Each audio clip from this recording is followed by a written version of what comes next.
lumayan ya di HSG. Apa yang juga lumayan? naik. Ini ngomongin apa sih? Halo. Apa kabar? Ini Udah pengantin lama baru. banget nggak ketemu Ini Prisa. Bumi. Iya, halo. Thank you ya. Iya. Udah download IDX Mobile belum? Udah dong. Ini lagi. Iya. Oke. Ini saham apa ini yang lagi oke? Oh bukan itu yang akan kita bahas hari ini. Nah, itu nanti aja. Kita akan ngobrolin seputar karir di dunia pasar modal tentunya. Masih dalam rangka hari ulang tahun Pasar Modal Indonesia. Tapi mungkin kita duduk ya kasihan Bumi. Oh iya, boleh. Ikutin kita terus hanya di Women's Talk IDX Channel.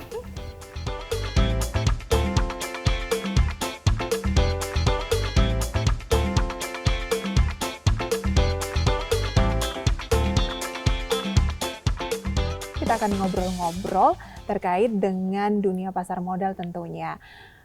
Kabar baik ya. Ini lagi hamil ya, kalau yang satunya pengantin baru. Aku kenal dua-duanya masih dari single 2013 sama Raisa waktu itu ya. Masih belum menikah. Betul. Terus berarti udah berapa tahun? Mungkin sampai sekarang kalau dihitung di dunia capital market kali ya, udah more than 10 years ya harusnya. Kalau Rizka? Iya, kalau saya di pasar modal dari tahun 2014. Oh, oke. Ini kita bertiga nih generasi milenial ya. Milenial. Gimana sih saya ke Sabrina dulu. Gimana sih rasanya menggeluti bidang ini? Mungkin sharing sedikit kali ya dari aku sendiri. Memang aku udah mulai interest ke dunia capital market sebenarnya since waktu aku kuliah. Jadi waktu itu aku inget banget ada satu mata kuliah itu analisis laporan keuangan gitu. Jadi waktu itu aku udah mulai belajar lebih dalam gitu. Sebenarnya apa sih yang kita pengen tahu kalau misalnya kita beli saham yang bagus tuh based on apa gitu. Sampai memang di pertama kali ibaratnya aku terjun di dunia kerja memang di Bank Indonesia gitu ya. Dan di perjalanan ketika aku kerja di Bank Indonesia, aku ingat betul waktu itu kita tuh pernah ada acara namanya FGD, kebetulan bareng dengan pelaku pasar di capital market gitu. Dan saat itu aku mulai mempelajari lagi lebih dalam.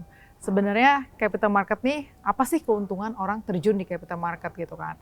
Sampai akhirnya makin dalam, aku ngerasa ini this is my passion gitu. Sampai akhirnya ya aku pertama kali kerja di salah satu perusahaan sekuritas swasta as an equity research analyst karena memang background aku lebih ke research awalnya dan sampai hari ini. Oh, memang udah tahu ya maunya tuh kemana, passionnya tuh apa, makanya digeluti sampai dengan saat ini. Betul. Kalau Rizka itu tuh langsung juga dari masuk dunia kerja langsung ke pasar modal atau gimana? Sama, saya juga mulai dari kuliah. Jadi pada saat itu kebetulan ada mata kuliah pengantar pasar modal. Waktu pengantar pasar modal tersebut, dosen sarankan untuk langsung kita membuka rekening efek. Pada saat itu membuka rekening efek memang relatif lebih mahal dibandingkan saat ini. Kalau dulu kita mulai buka tuh 5 juta ya baru bisa buka. Sementara saat ini kita bisa buka dengan dengan 100.000 aja kita udah bisa. Oh dulu tuh 5 juta ya? 5 juta. Tergantung sekuritasnya sebenarnya. Jadi ada juga yang 10 juta, ada yang 5 juta. Tapi pada saat itu sekuritas yang kerjasama dengan kampus mencaratkan open account di 5 juta. Jadi bisa dikatakan itu adalah uang belajar yang saya mulai pada saat kuliah di semester 1. Awalnya melihat bahwa ini adalah saham apa sih? Saya awalnya juga nggak terlalu tahu terlalu dalam mengenai saham. Akhirnya coba-coba investasi, kemudian kok harganya malah turun terus ya, ini kenapa? Dari situ saya nggak kapok, malah saya tanya ke dosen, ini kenapa? Oh kamu, dari situ saya mulai belajar mengenai analisa fundamental dan analisa teknikal. Jadi kesalahan saya pada waktu investasi di awal adalah kurangnya pemahaman mengenai pasar modal, membuat saya salah memilih saham, kira-kira gitu Mbak Prisa. Dan dilanjutkan pada tahun 2014 saya juga pertama kali kerja itu di pasar modal juga di sekuritas, hingga dengan beberapa tahun kemudian juga saya masih kerja di sekuritas.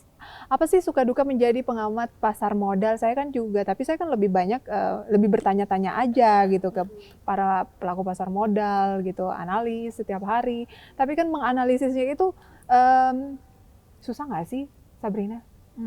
Sebenarnya sih kalau aku bilang pasar modal itu kan benar-benar dinamis ya. Jadi setiap hari memang kita dituntut untuk terus belajar gitu. Jadi bukan berarti mungkin dari Mbak Rizka sendiri yang memang udah lama, terus kita yang paling jago, nggak juga gitu. Mungkin dasarnya sebenarnya lebih karena tiap hari itu kan semua serba dinamis, dari global, mungkin ada data-data ekonomi yang mungkin biasanya akan mempengaruhi pergerakan pasar, baik itu domestik dan juga ya global gitu. Dan menurut saya ya tiap hari itu terus belajar gitu ya. Jadi ya global iya, domestik juga iya, apalagi spesifik ke sahamnya. Misalnya kalau kita memang invest di satu saham tertentu gitu. Jadi menurut saya sih ya sesuatu hal yang memang kita dituntut untuk terus belajar sih. Tanggapan dari Rizka bagaimana? Banyak kan yang pengen tertarik menjadi analis juga dan lain sebagainya itu karena melihat bisa dapat income yang banyak nih gitu. Iya, tentunya memang pasar modal adalah salah satu industri yang cukup menjanjikan. Itu juga saya merasakan. Kenapa? Karena orang yang memiliki pengetahuan di pasar modal itu relatif jarang. Kita bisa lihat dari sisi investor yang relatif lebih rendah untuk Indonesia dibandingkan dengan negara ASEAN lainnya ya. Jadi saya melihat bahwa orang-orang yang memiliki knowledge di bidang pasar modal ini akan lebih mudah diterima di industri, sehingga peluangnya juga akan lebih besar. Katakan kita fresh graduate menjadi seorang research analyst. Ini saingannya kalau saya bandingkan dengan beberapa industri lain. Di industri lain untuk misalnya kita katakan di analis perbankan, itu lebih banyak saingannya. Tapi ketika kita mengetahui pasar modal lebih awal, saingan kita tuh relatif lebih sedikit, Mbak Prisa. Ini kan perkembangannya udah makin maju nih. Kemudian yang menjadi investor juga makin meningkat banyak nih. Apalagi yang Gen Z gitu ya. Katanya tuh paling banyak justru lulusan SMA. Berarti kan yang masih kuliah-kuliah juga gitu ya. Kemudian pelakunya juga kan masih besar. Merasa makin banyak saingan nggak sih dibandingkan mungkin 5 atau 10 tahun yang lalu gitu, Rizka? Ya tentu ya, kalau kita lihat persaingan saat ini semakin kompetitif, tapi tentunya juga kita bisa melihat saat ini tuh di pasar modal ada beberapa sertifikasi, Mbak Prisa, dan ini juga memang belum banyak disentuh oleh Gen Z, karena tadi literasinya belum menyeluruh, baru hanya sekedar tahu ini adalah saham, ini reksadana. Yang harus mungkin diperhatikan untuk Gen Z yang akan lulus adalah sebelum kita menyelesaikan perkuliahan, mulai mencicil sertifikasi di pasar modal. Itu akan menjadi nilai tambah ketika kita lulus dan kita mendapatkan pekerjaan yang saya bilang dengan gaji yang yang cukup baik gitu ya, yang cukup menjanjikan. Selain itu juga saya lihat adalah karir di pasar modal. Karir di pasar modal itu cukup menjanjikan. Kenapa? Karena tadi waktu kita penyaringannya memang tadi relatif lebih sulit karena ahlinya itu tidak terlalu banyak atau yang mengerti itu tidak terlalu banyak.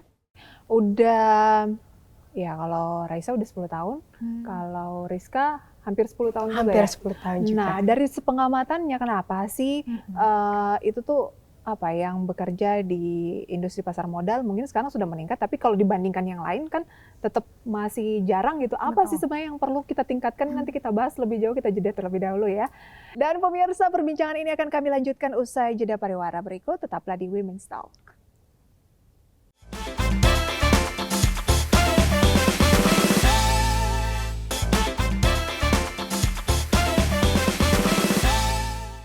Masih bersama dengan Sabrina dan juga Rizka. Ini adalah dua narasumber saya yang sering kita ajak ngobrol, mengungkapkan ataupun menganalisis dan memberikan rekomendasi seputar pasar modal. Oke, saya mau ke Sabrina nih. Banyak kan kalau sekarang itu lagi judi online, kemudian banyak anak muda juga yang bukan cuma anak muda, banyak berbagai kalangan yang bahkan tuh kita juga bingung, harusnya kan udah pengetahuannya kan juga sudah mumpuni, sempat menempuh pendidikan yang cukup tinggi, tapi itu selalu terjerat investasi bodong gitu ya, ataupun investasi-investasi yang Ponzi misalnya kayak gitu. Itu sebenarnya kenapa sih kalau dari pengamatan Sabrina? Oke, kalau apa ya, dari pandangan aku sendiri ya, aku ngelihat banyak banget di tahun 2020 ya, 2020, 2021 ketika pandemik usai kan memang market ini semua mengalami recovery gitu kan. Sebenarnya kalau market secara spesifik nggak cuma saham tapi banyak juga instrumen-instrumen lain yang jadi booming gitu. Nggak cuma saham tapi juga kita bisa bilang ada kripto, ada NFT dan beberapa instrumen lainnya gitu.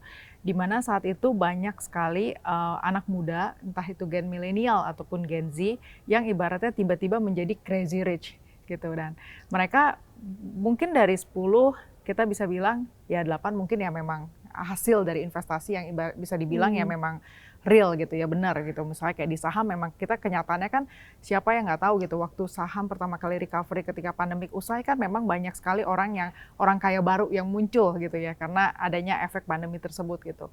Namun di sisi lain banyak juga beberapa orang yang bisa kita bilang tadi Ponzi scheme, terus udah gitu memang investasi bodong yang arahnya tuh mereka ibaratnya ya kita nggak dipungkiri ya gen milenial Gen Z itu kan lumayan agak tingkat keingintahuannya tuh sebenarnya cukup tinggi ya. Jadi in terms of knowledge harusnya mereka tuh pengen apa-apa tuh sebat pengen tahu gitu. Jadi kayak penasaran apa sih yang ada instrumen baru mereka pengen coba. Dasarnya pengen coba gitu. Sampai pada akhirnya mereka tuh ngelihat ada sosok di mana crazy rich ini yang mungkin ya bisa kita bilang sering kali ada flexing dan lain sebagainya. Terus tiba-tiba pengen jadi sosok orang tersebut gitu ya. Dan kayak ibaratnya tuh udah kayak kita tuh ya gitulah, balik lagi maksudnya kita tuh pengen jadi sosok dia yang membuat ada keinginan untuk mencoba instrumen-instrumen lain yang notabene mungkin sebenarnya itu instrumen ya bodong gitu. Kenapa kira-kira Rizka investasi di pasar modal di Indonesia itu ya tadi Rizka sendiri sempat bilang kayaknya tuh dibandingkan dengan karir lain gitu belum terlalu yang booming-booming banget gitu. Baru pulang dari Jepang kan. Nah saya tuh pas ke Jepang tuh ngeliat supir taksi itu sambil ada layar RTI-nya. Nah, kalau di Indonesia kan jujur ya belum sampai di tahap itu gitu. Kira-kira kenapa belum terlalu yang merakyat? Karena ini adalah kita bisa katakan stigma. Orang ketika menyebut pasar modal, mendengar kata saham, ini pasti kita harus mengeluarkan uang yang cukup besar. Jadi sehingga orang tidak terlalu banyak nih yang menyentuh saham ini, pasar modal.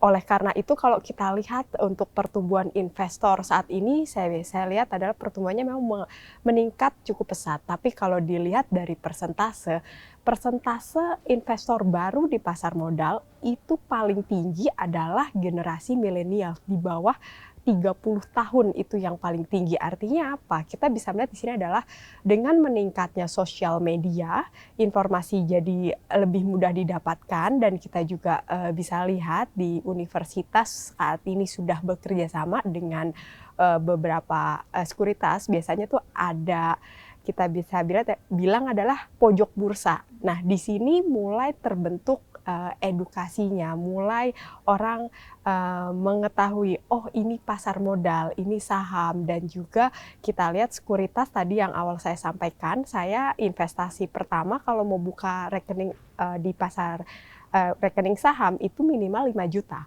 Tapi saat ini dengan 100.000 saja kita sudah bisa buka rekening efek, bahkan ada yang nominalnya lebih rendah dari itu. Tujuannya apa? Di saat ini kita bisa lihat bahwa masyarakat saat ini memang cenderung tadi seperti yang Mbak Sabrina sampaikan, orang banyak yang lebih hype dengan sesuatu yang viral ya. Tadi bagaimana investasi yang lebih mudah misalkan dan lebih cepat, padahal itu bukan investasi yang legal, bahkan itu ilegal, dan banyak juga yang mengait-ngaitkan dengan saham. Tapi dengan adanya tren seperti itu, banyaknya orang yang saya lihat terperosok dalam investasi yang ilegal, mereka mulai membuka mata. Jadi sebenarnya investasi yang benar itu seperti apa gitu. Jadi ada sisi positif juga sebenarnya ketika bukannya kita bersyukur banyak yang terjerat investasi bodong, tapi kan itu artinya inklusi keuangan sebenarnya sedang meningkat, tetapi mungkin sosialisasi ataupun informasi seputar investasi yang benar inilah yang mungkin harus ditingkatkan, jangan sampai inklusinya ini naik tetapi pengetahuannya ini yang belum seimbang, belum dibarengin gitu ya. Pemirsa, tetaplah bersama kami dalam Women's Talk.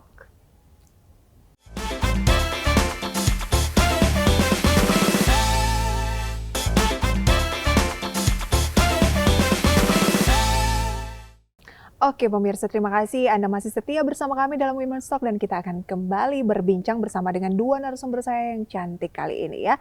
Instrumen investasi di pasar modal kan nggak cuma trading saham, ada juga kan reksadana dan yang lainnya. Gimana sih dalam momen seperti saat ini nih, kita kan ada di semester kedua, memilihnya tuh Raisa seperti apa? Instrumen investasi yang tepat dengan kondisi yang ada juga saat ini, sentimen-sentimen yang ada tuh kira-kira balik lagi dong rekomendasi ini ya, kira-kira seperti apa? Oke, untuk aku sih lihat sebenarnya kondisi IHSG kita ya secara spesifik sebenarnya memang kecenderungannya di second Q kita perhatiin kan memang maksudnya lebih relatif transaksi juga memang nggak begitu ramai ya dari first Q, second Q gitu. Kita sih expect harusnya di third Q dan fourth Q which is di second half 2023 ini harusnya ada recovery gitu, karena memang kalau kita lihat kinerja fundamental di second Q ini memang ada kelihatannya udah ada sentimen-sentimen yang baik untuk saham-saham yang memang nggak cuma big banks, mungkin dari properti, terus juga dari consumer cyclical, itu udah kelihatan kayaknya cenderung akan mengalami kenaikan. Dan kalau kita lihat lagi secara sentimen, kita tahu bentar lagi bakalan ada pemilu next year, dan secara historical biasanya kalau kita tarik mundur ketika pemilu itu terjadi, IHSG itu biasanya cenderung positif di 6 bulan sebelumnya gitu.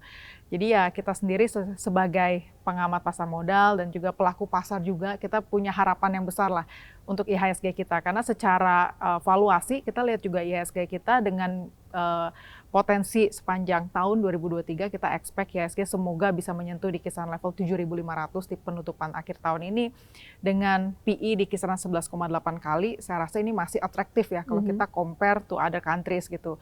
Jadi harusnya sih kondisi-kondisi saat ini ketika memang market lagi cenderung bearish, harusnya ada potensi untuk opportunity untuk buy ya secara bertahap seperti itu. Kalau dari sisi kacamata sebagai investor, tadi kan sebagai analis gitu ya. Kalau sebagai investor, ada nggak sih Sabrina saham yang masih di-keep dari awal-awal, ya tadi kan 2013 mulainya, sampai saat ini? Dari 2013 ya, aku jujur, ya tadi aku sempat mention juga di awal aku spill big banks ya. Kenapa? Karena simple sih, maksudnya kalau kita tarik mundur 10 tahun tuh memang slow but sure gitu. Jadi memang kalau yang lain lumayan agak ada volatilitasnya cukup tinggi, tapi kalau kita bicara panjang, big banks tuh yang paling menang dibandingkan yang lain gitu. Jadi kalau dibilang aku keep jangka panjang sih nggak dipungkirin tetap big banks gitu. Seperti itu. Berarti ada gitu ya. Pernah loss risk kah? Pasti ya pernah Pasti. loss. Itu sharingnya gimana sih perasaannya ketika lossnya tuh, pernah loss yang cukup signifikan? Jadi yang tadi saya sampaikan di awal pada saat memulai berinvestasi, saya loss signifikan di saham chemical, dan di sini awal itu saya melihat oke, saya tunggu deh nanti siapa tahu naik 1 bulan kemudian, 2 bulan kemudian. Yang terjadi lossnya semakin dalam. Dari situ maka dari itu saya belajar untuk mempelajari secara lebih detail mengenai fundamental perusahaan dan menetapkan kita disiplin ketika kita harus cut loss kepada saham-saham tertentu. Jadi itu yang membuat saya tidak loss lagi ke saham secara signifikan. Kalau dulu saya pernah loss sebesar 50% waktu pertama kali investasi. Saat ini saya tahu resiko saya sejauh mana, jadi ketika mengalami penurunan saham sebesar 20%, itu saya pasti melakukan cut loss. Nah, ini yang terjadi juga pada saat COVID-19 2 tahun silam. Di sini saham-saham mengalami penurunan hingga bahkan sampai 60% ya Mbak Prisa. Dan di situ saya malah mendapatkan cuannya, karena ketika sahamnya sudah mulai mengalami penurunan, Beli. Saya jual dulu. Iya, saya jual dulu. Jadi saya jual rugi, kemudian saya beli lagi di bawah. Jadi saat ini bisa dikatakan saya mengalami keuntungan ya yang cukup signifikan dibandingkan dengan pada saat saya pembelian pada tahun itu di tahun 2020 ya. Sabrina, gimana mengelola emosi? Kan saya tahu nih bahwa teman-teman milenial ataupun yang lebih banyak adalah saat ini Gen Z gitu ya, menggebu-gebu. Oke, kayak ini masih akan naik tanpa berpikir secara rasional resikonya seperti apa, fundamentalnya seperti apa. Biasanya kan kita lupakan fundamental selama teknikal tuh masih mendaki terus gitu. Gimana? Oke, kalau secara psikologi ya, aku lihat memang tadi balik lagi aku mention bahwa milenial Gen Z ini cenderung banyakan sekarang udah muncul istilah nggak trader aja, bahkan scalper. Karena durasinya tuh jauh lebih cepat, lebih singkat. Sebenarnya nggak salah sih buat aku. Asalkan yang penting ujungnya cuan ya. Apapun itu kan strategi, style setiap orang itu kan beda-beda. Oke. Gitu kan. Ya kita sebagai fundamentalis mungkin, cara kita yang benar. Tapi mungkin kalau diterapin ke teman-teman yang lain mungkin belum tentu cocok gitu kan. Jadi kalau aku sih bilang sebenarnya nggak apa-apa, maksudnya lakuin aja, temukan style kalian semua gitu ya. Kalau misalnya jadi trader ya jadi trader, scalper ataupun investor. Tapi yang jelas harus bisa memanage risk-nya itu sendiri gitu.